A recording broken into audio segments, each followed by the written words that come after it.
Good Tuesday morning to you and welcome to another episode of Leon County Today with Sheriff Walt McNeil. And Sheriff, we are here for another episode. It's November, mid-November. It is November, and one of the years that I'm most concerned about with respect to crime. We've saw an uptick last month in terms of our crime issues, our UCR report. Always that uptick takes place with respect to property types crimes and larcenies. And today we want to talk about some things that I think are going to help our citizens out with respect to assisting us in our all-in effort to drive crime down. Yeah, they hear us talk a lot about lock it or lose it or see something, say something, but these are really important things to remember as it relates to crime in our community. Oh, absolutely. You know, we can't do this by ourselves. We've made that a mantra that we carry out throughout Leon County, that it takes this entire community working together to drive this crime rate down.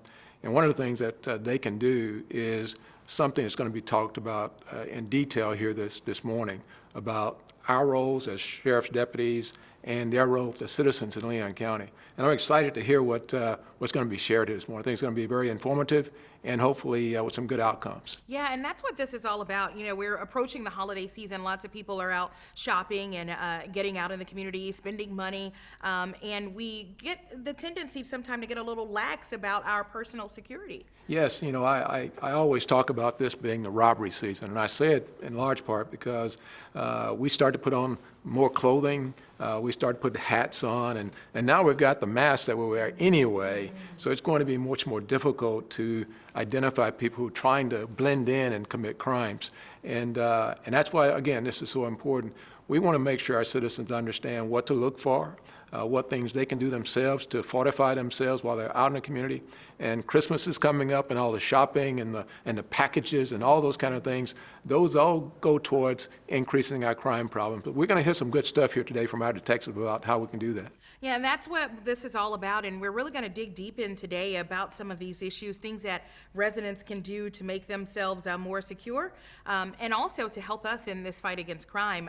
There are so many tools that are out there in our community right now that you can equip yourself with, home surveillance and things of that nature, and we're going to dig deep into what all that looks like. I'm looking forward to it, particularly some discussions about perhaps technology and what citizens can do with technologies, the cameras at home and all those kind of things that can be connected back to the Leon County Sheriff's Office through our real-time crime center that will help us drive down crime. Absolutely. All right, well, be sure to stick around, everyone. Coming up next, a detective from our Property Crimes Unit is here to talk about what you should be aware of this holiday season.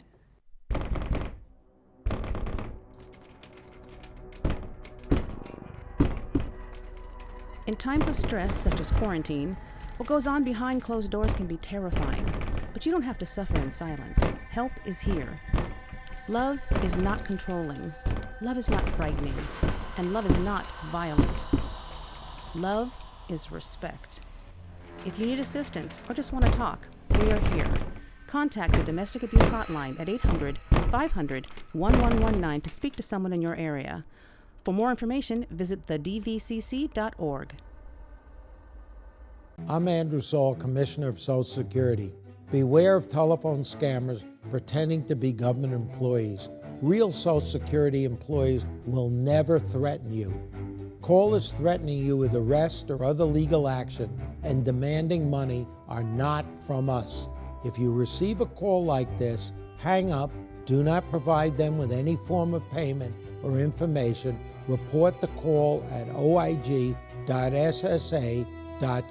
In every family, small conversations can make a big impact. I grew up on tour with my parents. Kind of different, but we bonded over music and we talked. Honest conversations, like when my dad shared his experiences as an alcoholic. Your honesty gave me a sense of integrity that I wanted in my own life. And I wanted you to know, from someone who's been in recovery more than 30 years now, that hard work is what creates success, not alcohol or other drugs, in whatever you do. Talk, they hear you. Here's to the things that can keep us safe. Those we use all the time with hardly a thought. Those that are silently standing by to save our lives. And now, those that we carry with us everywhere we go.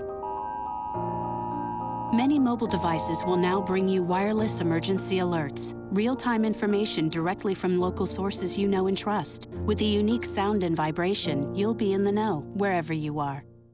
Welcome back. Tis the season to be thankful, but watchful and alert. Joining us now is Detective John Saltarello with our Property Crimes Unit. Detective Saltarello, tell us why it's so important that we protect ourselves from thieves during this time of year. Well, with the holidays right around the corner, I know thieves will be looking out. People tend to leave valuables in their vehicles.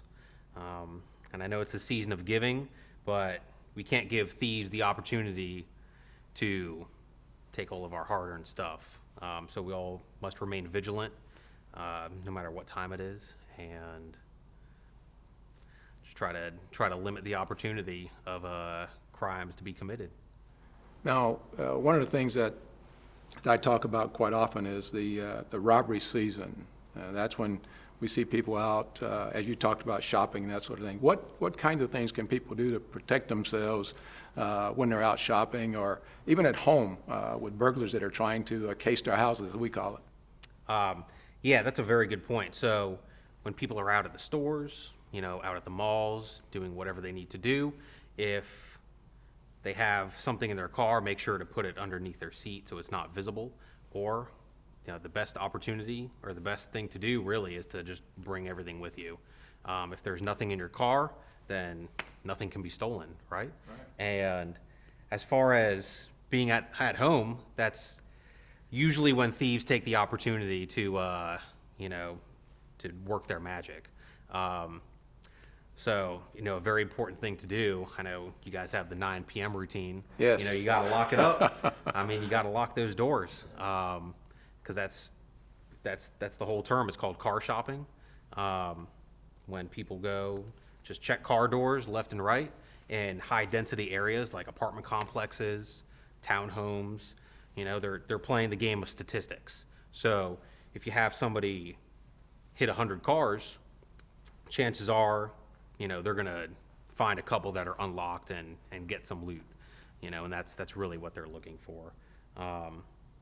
So they're really looking for electronics, cell phones, wallet, credit cards, even keys, and that's a big thing too. There's one instance where some keys are left in an unlocked car. Some guys are checking door handles, and then they end up finding them and steal the car itself. And then the next day, we get a traffic crash report. The car's flipped over and totaled, and nobody wants to deal with that insurance nightmare. Right. Now we call that what, car shopping? Car shopping, Is that the yes. term we use? Citizens out there need to realize that those cars and anything that's left in those cars are a big target to people out there trying to steal and to commit crimes. Mm-hmm. Talk to us about weapons in cars. I know that's one of my pet peeves is when people leave their cars unlocked and their weapons there. Can you explain to our audience why that's so important that they take those guns out? Yeah, it's a very important issue, and it's something that needs to be addressed and taken very seriously. In 2019 alone, there were 232 firearms stolen from vehicles just in Leon County. That's a lot of guns. 232. 232, Wow. Yes, sir. And these stolen guns are used in all kind of nefarious activities, selling narcotics, shootings, and other violent crimes. So with that said, it's really important to, double check, make sure the vehicles are empty. Once you go home, you're ready to call it a day. It just takes an extra 10, 20 seconds to go and make sure, hey, took my gun out of the car, so we're all good there. Now, talk to me just for a minute about what's been some of your experiences. Have we had those guns recovered that we found to be used in a crime or murder or anything like that? Yes. So out of some of the guns that we have recovered, some thankfully aren't used in any crimes. Others have been used in shootings. Others have been found hand in hand with large quantities of narcotics, and hard narcotics too, like crack and cocaine and meth and that kind of stuff. So that's why it's of the utmost importance that everybody needs to, make sure, double check, take the guns and all the valuables out of the car when you're done for the day and the car is ready to sit overnight. Well, thank you, Detective Saltarello. And don't go anywhere, though. We'll be right back with more information on tips on making your home safe and less of a target during this time of year. Stay tuned. Every year, the Salvation Army serves nearly 30 million people in need. That's one person every second. So by the time you've finished watching this, 30 more lives will have been changed for good. All thanks to your donations. Thank you.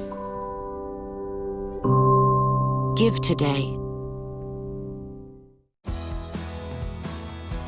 I've been driving a truck for 40 years now. If people knew what I know, lives could be saved.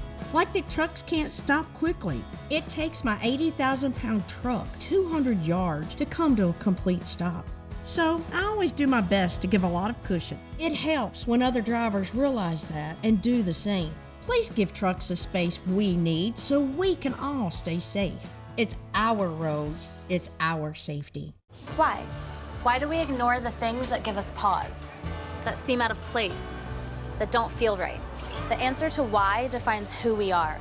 So if you see something, why do you say something? I see safe for my friends. For my community. For my family. For each other. Because all of this matters. We all have something worth protecting. So why do you see safe? Report suspicious activity to local authorities. If you see something, say something.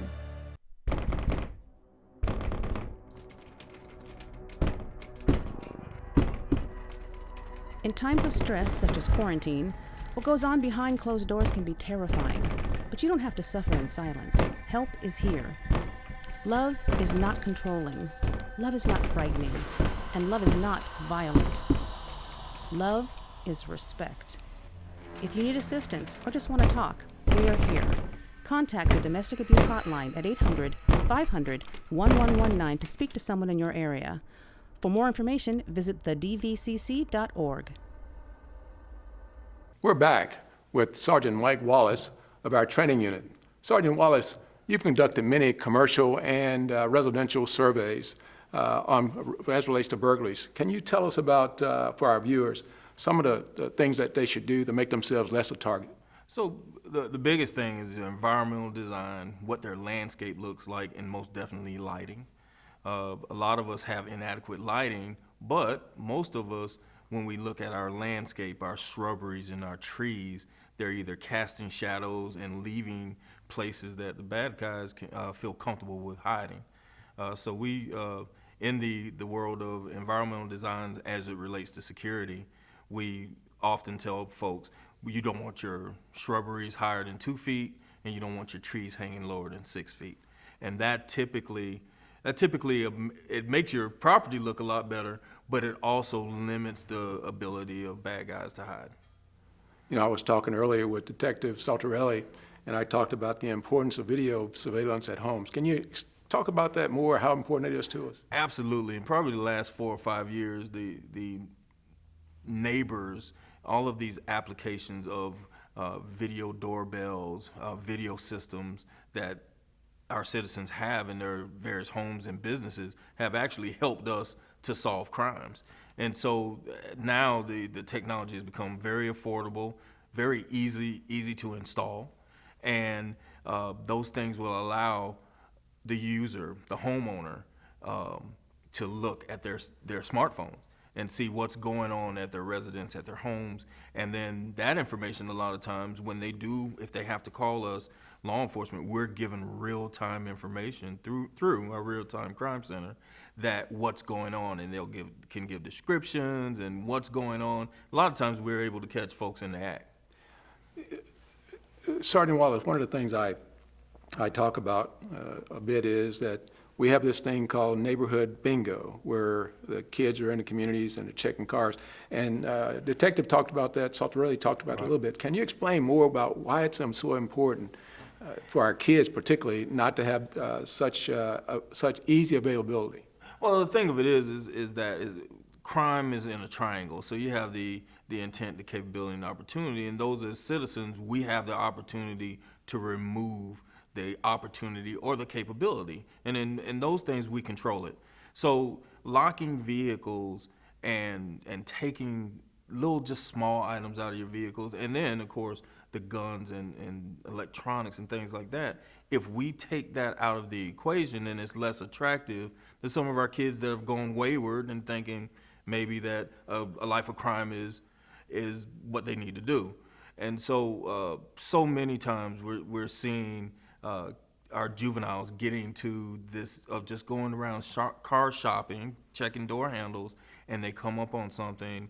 Now they're thinking of it as innocence, but now they've stolen a firearm, and so now that makes them an armed burglar.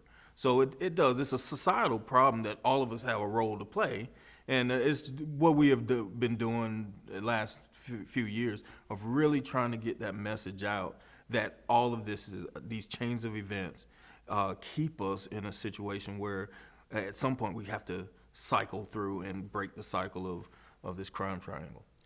Mike, one last thing here. It's almost Christmas time. It's Thanksgiving coming up, and what do you say about those packages left on doorsteps? What can the citizens do to make sure they don't become victims of crime? Well, this year we've always have a lot of issues with people just following the FedEx truck or the delivery trucks and just picking up your packages. If you can, arrange for pickup at the local terminals. Or have put a lockbox out, or get it, send it to a neighbor's house, somewhere else. However, we have had great success with our video doorbell systems of those people who do decide they want to follow the FedEx truck to your delivery. We have done very well being able to identify those folks and getting them the help they need by way of the detention facility. Well, again, Sergeant Wallace, thank you so much for the information. Coming up in our Deputy on Duty segment, a close-up personal look at our Assistant Sheriff for Administrations. Stay tuned. Here's to the things that can keep us safe. Those we use all the time with hardly a thought. Those that are silently standing by to save our lives. And now, those that we carry with us everywhere we go. Many mobile devices will now bring you wireless emergency alerts, real-time information directly from local sources you know and trust. With the unique sound and vibration, you'll be in the know, wherever you are. Before you throw away those unused medicines, those pills for your back pain or migraines, just think for a minute. When you throw them in the trash, they can become lethal in the wrong hands. There are better ways to dispose of your unused meds. There are lots of police stations, local pharmacies, and hospitals that are approved to take in unused meds and dispose of them safely, so they don't end up in the wrong hands. Our hands. To find a medicine disposal site near you, visit www.safe.pharmacy.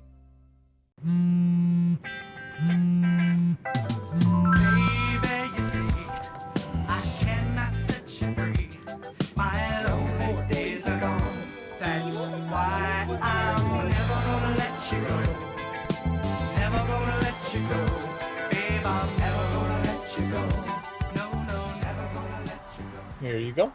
Thank you. Thank you.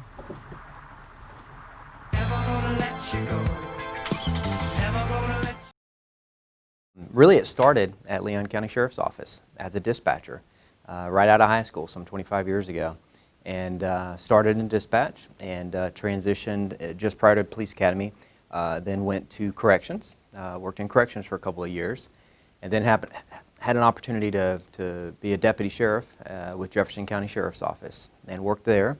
Then my sergeant left and went with the state and a state law enforcement agency, and brought me along with them, and really spent the last 20 years in state law enforcement, really in a variety of agencies. I was an agent, lieutenant and captain with alcoholic beverage tobacco, spent some time at DEP law enforcement as their chief of training. Then I transitioned in 2012 to Florida Fish and Wildlife Conservation Commission. We had a merger where I was a major over statewide investigations. And in that capacity, I oversaw captive wildlife program, hunting and boating fatality investigations, covert investigations, special investigations.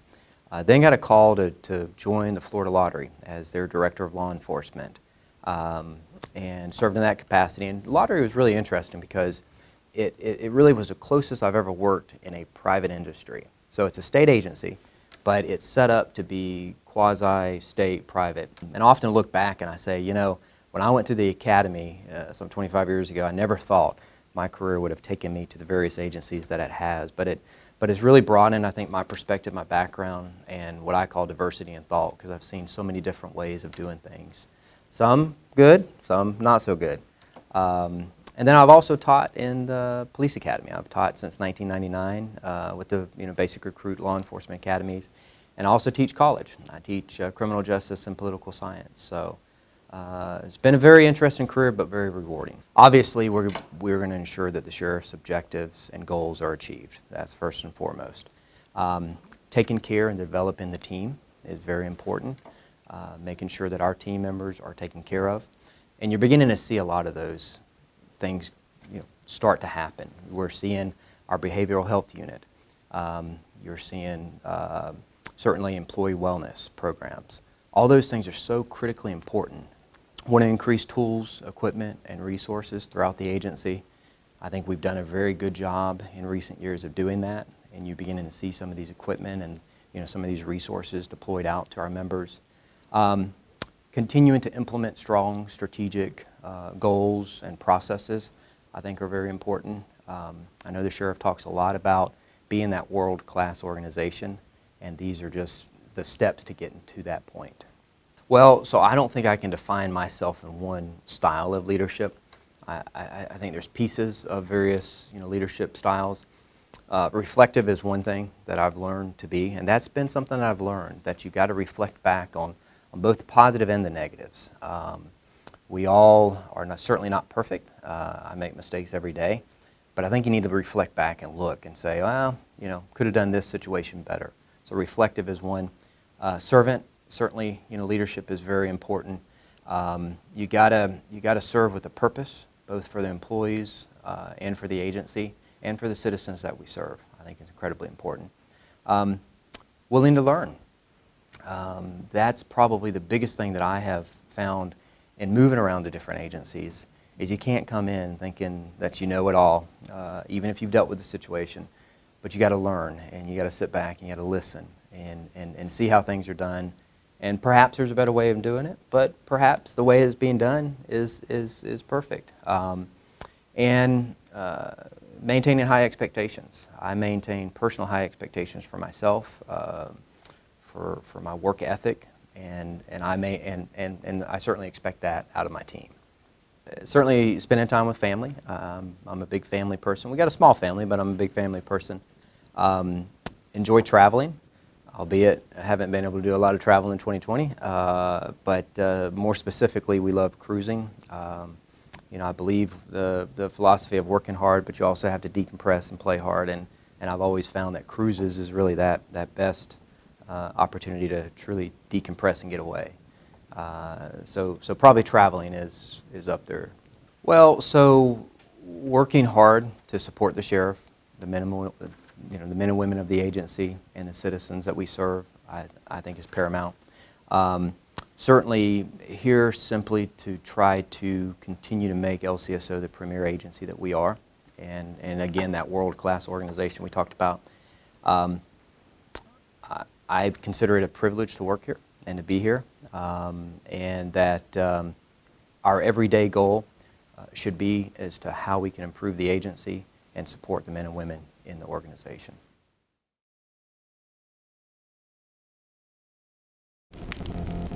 In the wake of a natural disaster, it's easy to ask, what difference can one hammer make?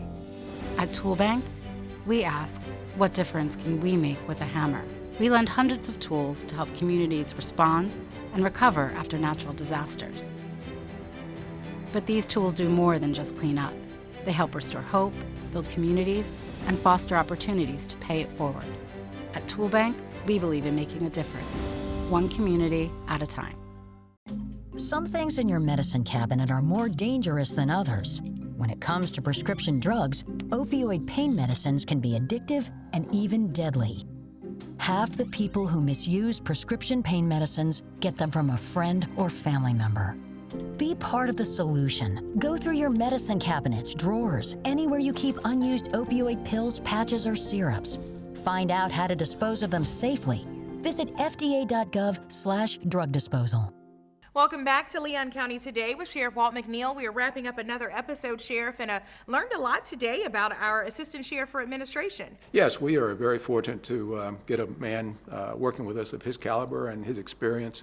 And obviously, he's going to make has already done, but will make some significant impact in our sheriff's office. Yeah, I've really enjoyed working with him over the last several months. And of course, all of the information that we got today from our detective and sergeant about things you can do to be prepared this holiday season. Shonda, I can't impress upon our citizens enough how important it is to follow the advice that some of our folks have given out this morning. Driving our crime rate down is the most essential aspect of that. Obviously is us in law enforcement doing our jobs, but it also hinges on how engaged our communities are with respect to the preventative kinds of things that we're trying to do. I can tell you, our UCR indication, our Uniform Crime Report that we get every year, is trickling up a little bit, but we can stop that. Particularly, we knew it would trickle up during the what we call the robbery season, and that's why it's so important to get this message out to our citizens that help us out. Let's get that crime rate going in the right direction, so that we will no longer ever find ourselves as being number one in the state of Florida in terms of crime. Right. We can do that with our citizens' help. Yeah, I love the conversation about the video doorbells. I have one myself, and it's so great to be able to see any movement that comes up in your driveway, to be able to watch that on your smart device. So, and they're not that expensive these days, really. It's a great investment to protect your property. Oh, absolutely. And again, we got to use every tool we can possibly utilize, and that includes videotapes.